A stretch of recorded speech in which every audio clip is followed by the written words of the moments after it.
in church, I have a really hard time singing with everybody else, or when we're all going to pray and pray together. I have a really hard time praying together. I always have this thought in the back of my head of, okay, but are we in a cult though? Just make sure you're not in a cult. Just make sure you're not in a cult. And if maybe you are in a cult, try not to don't chant along. Don't let them brain control you. Hello and welcome to another episode of Cosmic Chats. Today we have the wonderful Russell Keller. He lives in Colorado Springs. He has a new daughter, does a bit of comedy, but today, as a Christian, he's going to get honest with us and tell us, well, whether Christianity really is a cult. So, how would you describe the taste of a banana to someone who's never eaten one? So is this a person who's never tasted anything, like they are without taste, or they've just never had a banana before? Only the banana. Okay. They've eaten just not a banana before. Yes, they can consume. Okay. All right. It's like, are we going to try to describe colors to a blind person kind of thing? I want to make sure that I'm on the right topic. Yeah, it's banana is such a interesting fruit specifically. I think because even when you get banana flavored candy, banana flavoring tastes nothing like banana. Never once have I had a banana flavored sucker or anything that tastes anything close to what a banana tastes like. So yeah, I feel like maybe it's like a really hard taste to duplicate in the first place for scientists. Now I gotta explain it to somebody. Obviously it's sweet, it's mushy. I think it's so hard to describe flavor. I don't know. I would say it's just tropical. Think of what is you're tropical? On a beach. Yeah. Think of being on a beach. Think of climbing a tree. Think of it's there's lots of debris that gets on my hands and sure. It's stuff in my cracks. What? Bananas are sticky. They could get debris on them. I don't know. How do I sell you on a banana if you've never had one before? And scientists can't replicate the flavor. I can just give you the essence of it's sweet, but that's boring. So, think of a pina colada. Think of sitting on the beach. I'm going to sell you on the experience of the banana. Oh, I like it. Yeah. We're going for the up leveling. Mm-hmm. Yes. A higher tier. Got it. Somebody's done multi-level marketing before. I have a little background. So when, as a child, did you have your first existential life crisis? I think I was at a YMCA Christian camp. My parents had sent me to, and I was there with my next door neighbor. And I didn't we were buddies, but it was a moment where in this camp, it was a week long, it kind of dawned on me. It was a weird thing of, oh, we're friends because we're near each other. We're not friends because we're good pals. We don't have necessarily a strong relationship. We're friends because we're around each other.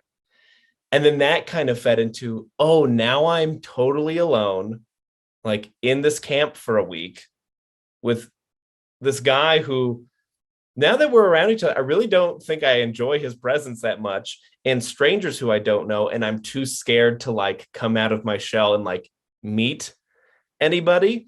Yeah, I for school and everything, it had always been, I went to the same school since I was in preschool. So you never had to introduce yourself to it. You never had to meet someone new. You just grew up with people. So to be put in a situation, I'd never been to a summer camp before. And then never be at a summer camp before and feel totally alone. And, oh, I'm here for a week. I couldn't get out of here if I wanted. I tried faking sick at one point.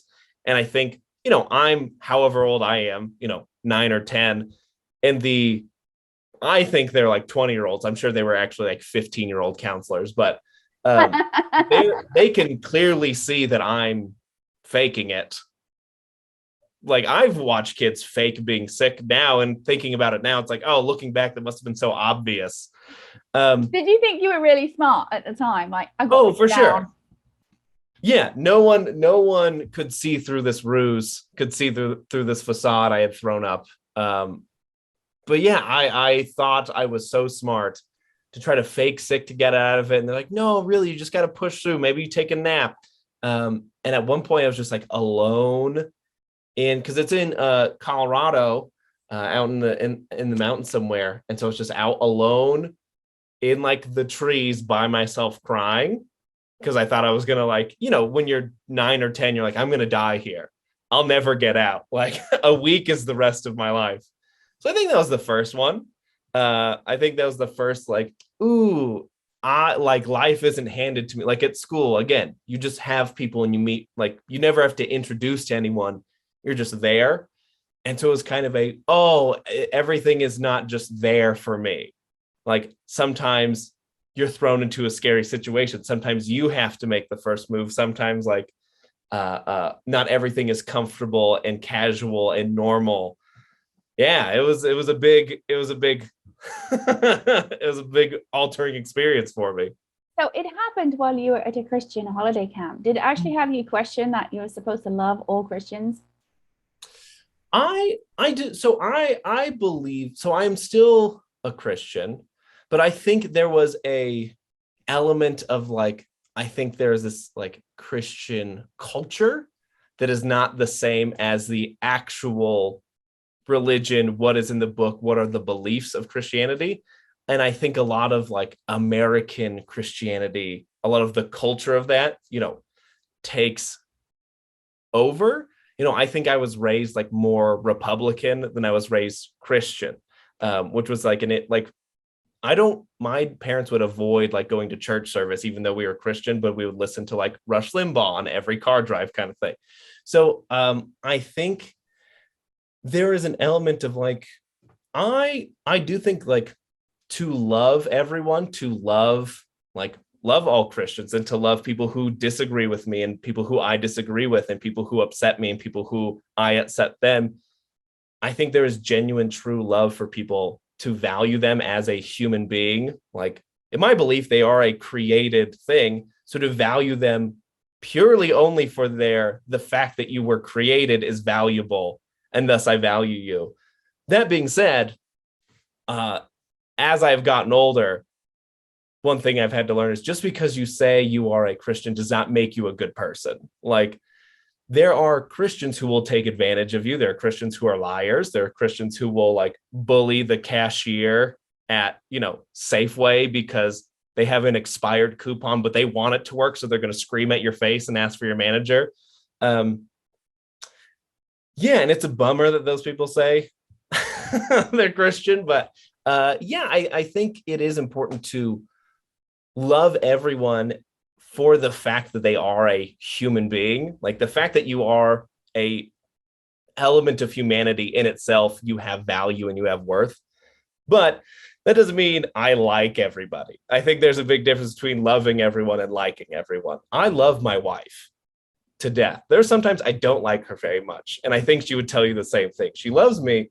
Boy, other times she doesn't like me at that moment. So I think you got to distinguish between those two. Well, then that's going purely into what the essence of pure love or intelligence is. If we are a reflection of all consciousness that we came in, that is what love is, then that we go back to that source, whatever anyone happens to believe in, right? And that, yes, we are here as a reflection of that level of consciousness, right? So there are going to be some individuals who are not as pleasant as others. Yeah. Right. Yeah. And when it's, the phrase, only as strong as the weakest link, really the weakest link is saying how low down the level of the consciousness is. So if the meanest person is not as mean as they were before, then there's been a whole up leveling, right, with that. So would you say that you ever had that awakening in church and you thought, I don't know about these people? Or was it a very easy transition for you? I think it was. So, growing up going to kind of a church where everybody just kind of puts on their good Sunday faces. Yeah, and what do you think about that? When did you start to realize that there were these there is that term Sunday faces? Yeah, I think so. Going to church like that, and then I went to my parents put me in a private Christian school until middle school. In high school, I went to just a regular public charter school. But going through all that, there was always something that's like, this feels fake. There's something phony about this that I don't like it. This idea that everybody's fine, everybody's good, and I'm sure. So hearing so many stories of someone's mom miraculously being healed from cancer, which I don't doubt happens. I think there are, secular people who go, yeah, all of a sudden, snap, boom, cancer's gone out of her body. We don't know what happened. I'm not saying that there aren't miracles, but hearing about it every day, every week, seem like that. Okay, but I know people who have died of cancer. Why are we acting like why am I only hearing stories of people being miraculously healed? Why don't I hear any stories of people who prayed really hard and then their moms still passed away? Like, that is still a reality that we live in.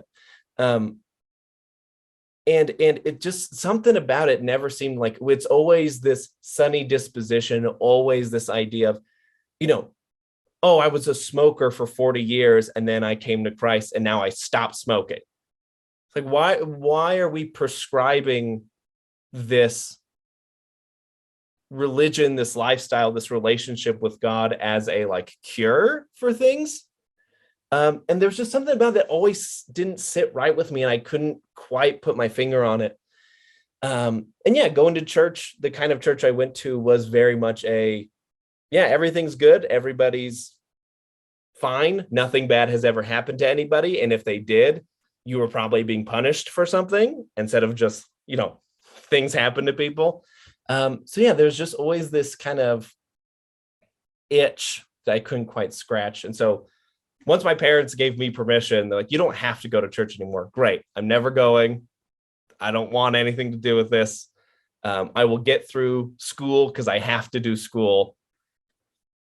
And it wasn't until I met my girlfriend at the time, now wife, who's like, hey, if we're going to date, you got to come to church. And she was pretty enough that I'm like, fine, I'll get over it. And the church that she took me to, now the church that we've been at for 11 years, just felt so real. Like, we call it pirate church because we do have there's bikers that come through. There are pregnant teens and hey, that's just a part of life. We're just excited you're here. There are people who have been gay in the community. There are people who have been homeless in our community. It's just we are here to be a community and to be a fellowship.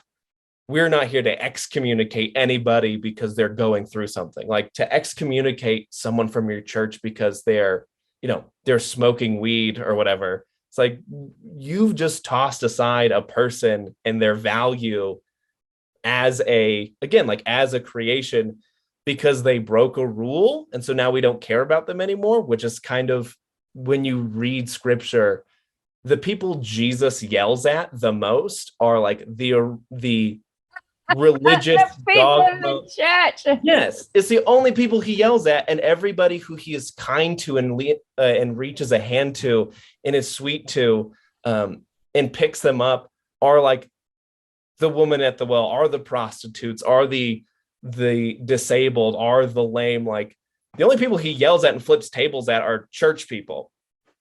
And to see even our pastor is great because he's like, I think pastors are dumb. I think it's dumb that I do this. We should get more people in here. You shouldn't only have to listen to me. So going from this kind of phony Sunday best, everyone's just kind of putting on a brave face so that it's kind of a PR move, we need more people. We need converts. We need to save lives. We need numbers on the board. So we need to look good so that people will convert. It's like a marketing scheme. There you go. You're going back to your 3-level marketing. Yeah. First of all, we need to go get the bikers Yes. We need to get those people. We need a few more demographics. The modern church is so often like a Cialis commercial of we're riding bikes and you're at a coffee shop, and like there's just these beautiful moments where it's like that's not what life is, but they're trying to market to people to get people in the doors instead of being real and genuine and authentic. So yeah, my church only has about 80 people instead of 8,000 people, but I like it that way. It feels real. It feels authentic. Right, and that resonates with you. I mean, has there ever been, you're an adult now, and then your parents were going to this church, and I presume they still went after you stopped and you grew up? Yeah, so my parents kept going, but as I got married at 21, 27 now, I got married at 21. As I was getting married, my parents got divorced. Like, we're doing the rehearsal wedding, my parents are separated. So it was that was another kind of moment for me, especially in adulthood, especially going into marriage of, I kind of saw my parents as like the picture perfect kind of, again, that like pristine, everything's good, we're putting on our brave faces, like it looks good to out here. Even to me and my brother, we thought like, yeah, mom and dad are the perfect couple. Good to know. So I was kind of basing my relationship with my fiance, soon to be wife, off of what I saw my parents doing. So for them to be getting divorced while I'm getting married was they didn't have it right. They were hiding stuff from us forever, and they're putting on bright, and like going back and thinking about it, I can't think of a time I've seen my parents argue. They never argued. They would always go into a room, which is fine in some ways, but also I never learned how to argue. Like whenever my girlfriend, fiance, wife we would have an argument, I would just shut down because I've never seen anyone have a relationship fight before. I don't know how to operate in this situation. So that was an eye-opening moment for me of, they don't even have it together. They don't know what's going on. They're just people too.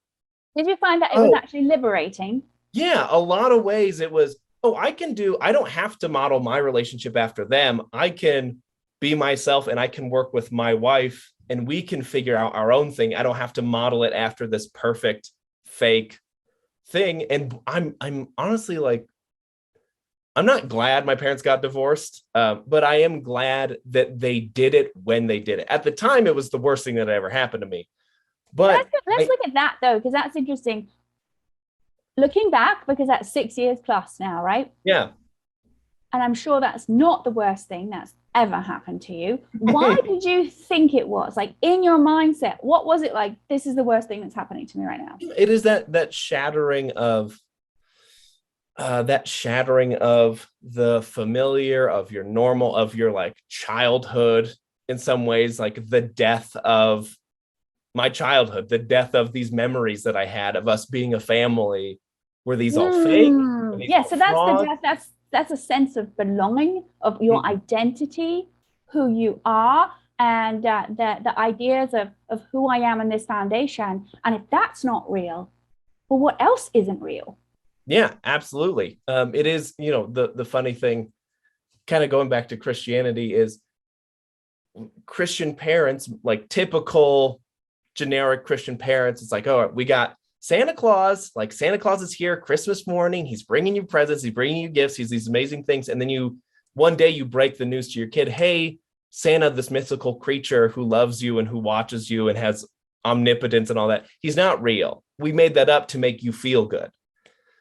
But Jesus is real. No. Don't conflate the two. No, this other omnipotent being who sees all and knows all, but who loves you and cares about you, he is real. But this other one we made up. Like there's this weird, why are we telling kids about Santa and then shattering that and then expecting them to believe Jesus is real? And that is with... I will be devil's advocate here, because there is historical evidence that Jesus walked on the earth, right? Sure. So that's what there's actual, and I will need to be informed and updated. And those who know the answer, pop it down in the comments.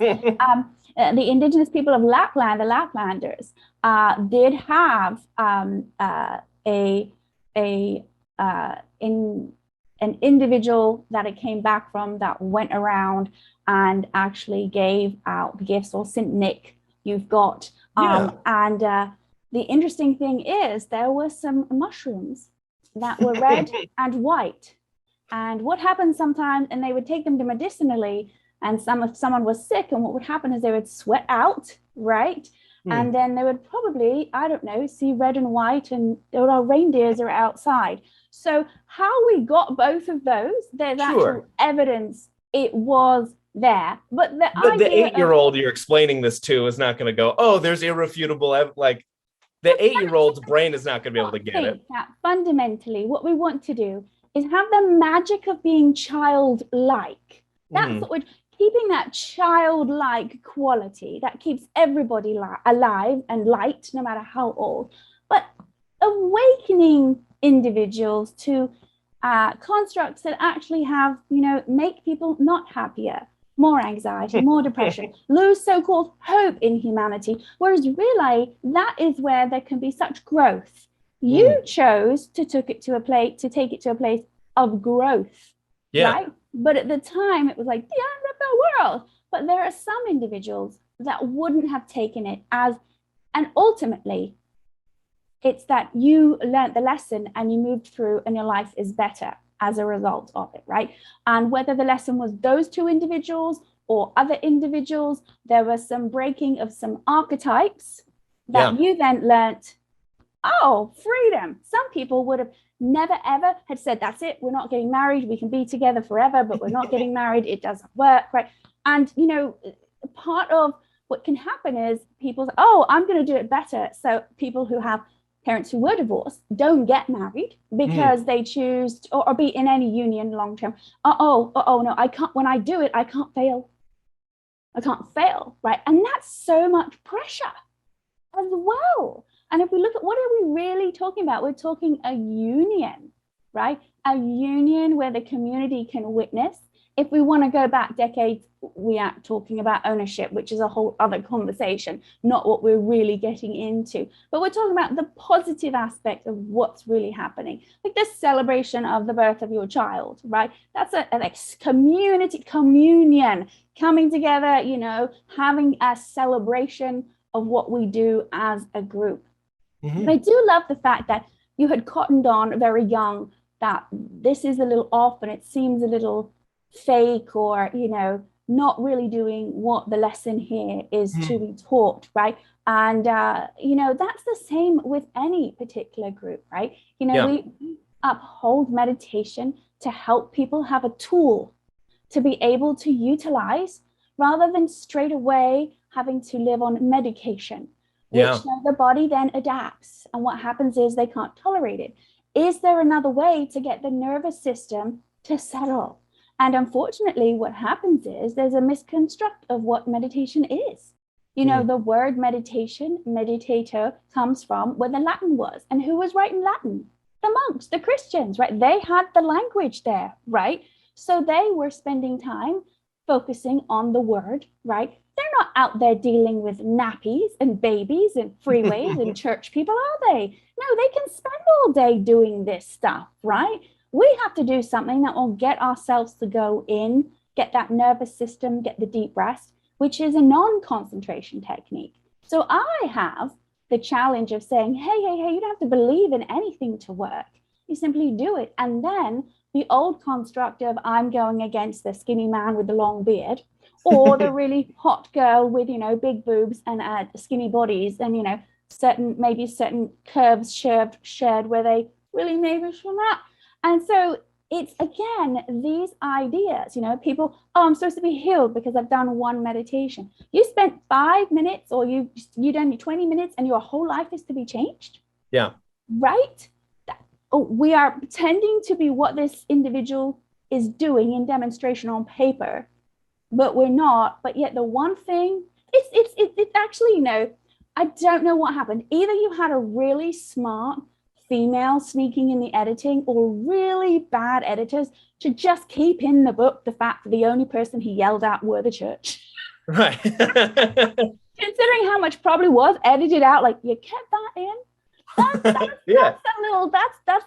That's like that consciousness coming in saying, I'm just gonna let you know. Right. It's like they put it in there on purpose. Something pulled that in there. So those of you who don't know about what the meditation is with aware meditation, there is an image back here and there's a link down there called Vedic Meditation Stories. It is an ebook. It is the only book in the whole world that has true stories from people who learned this practice in a very authentic way. Their stories are not edited. So some of the language is of a higher level than others so that you can hear their voice. You can hear their truth. And there's a brief intro about, well, why did I do this? And what is aware meditation doing? And you can find all that stuff down there in the links. So if we were to summarize this all, Russell, what would be the lesson that you would want to share with your child that they don't have to learn? They could maybe hear your story and learn from that. Yeah, I want my daughter to be a good person. I want her to be kind. I want her to be loving and generous. I think my wife is going to be better at teaching her that than I am. I think what I would love to be able to pass on to her is to question, is to think critically. Just because this guy on TikTok says he's an archaeologist, says who he's an archaeologist. And just because somebody calls him out and says he's not a real archaeologist, I'm a real archaeologist. Says who? What makes that guy a real archaeologist? In church, I have a really hard time singing with everybody else, or when we're all going to pray together. I have a really hard time praying together. I always have this thought in the back of my head of, okay, but are we in a cult though? Just make sure you're not in a cult. Just make sure you're not in a cult. And if maybe you are in a cult, try not to don't chant along. Don't let them brain control you. So I go a little bit overboard with it, but I want her to think critically. I want her to question. Don't let yourself be taken advantage of. And I'm not saying don't trust anyone, have trust issues the rest of your life, put people at a distance. But I want her to know that she is loved and she is valued. But not everybody is kind. Not everybody is loving. Not everybody has your best interest at heart, no matter what they put in front of you. So I don't want her to get taken advantage of. That's my big fear as a dad with my daughter, is emotionally, physically, psychologically. I don't want anybody to take advantage of her. I want her to be this independent woman who don't need no man kind of thing. I want her to, if I may interrupt. Yeah. You want to be able to give her the gift of discernment. Yes, absolutely. Discernment's the word I was slowly hunting for in the back of my head. Yes, absolutely, discernment. And with that, I want to thank you so much for joining us, Russell. And those of you who liked it, please let us know. Pop the comments, follow along, and we'll see you all on the next Cosmic Chat.